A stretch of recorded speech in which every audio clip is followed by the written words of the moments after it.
Nagsagawa ng clearing operation ngayong umaga ang Department of Public Works and Highways at lokal na pamahalaan ng San Juan sa San Venancio Street, Barangay San Perfecto, San Juan City.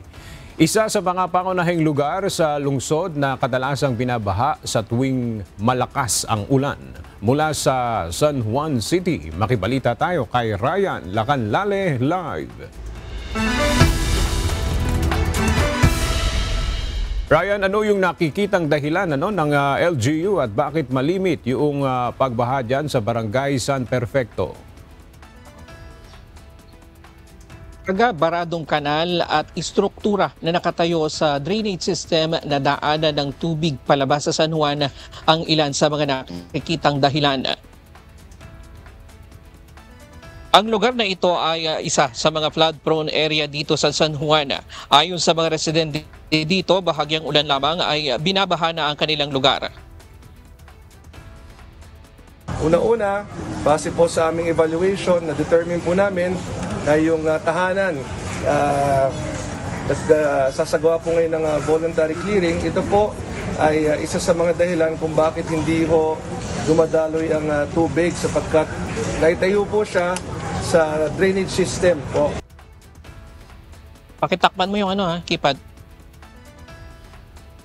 Kinausap ng LGU ang 8 pamilyang nakatira sa nasabing istruktura at agad naman silang pumayag ng malamang malapit lamang sa kanilang dating tinitirhan ang paglilipatan sa kanila.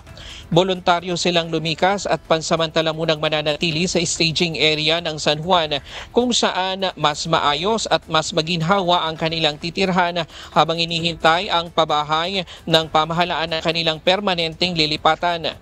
Wala rin silang kailangang alalahaning bayad sa upa sa staging area. Kuryente at tubig lamang ang kanilang sasagutin.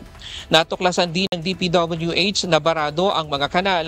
Puno ito ng mga bottled water, plastic, styro cups, debris at putik dahilan upang bumagal ang agos ng tubig.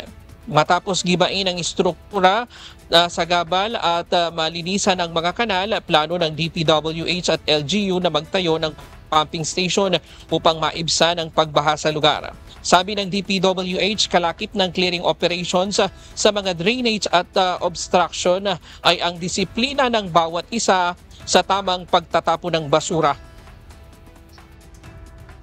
Kailangan gawin ito tuloy-tuloy. Hindi ito magagawa ng isang linggo lang. Kailangan ito linisin, aayusin, tapos tuloy-tuloy na i-maintain. Kasi alam mo naman, may marami tayong waste problem sa Metro Manila na kailangan ding ma-address.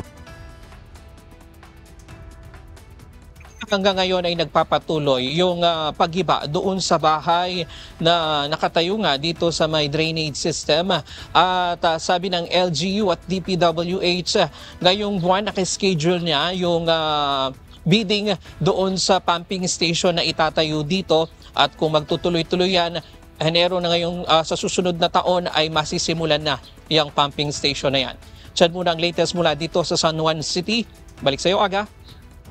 Maraming salamat, Ryan Lacanlale.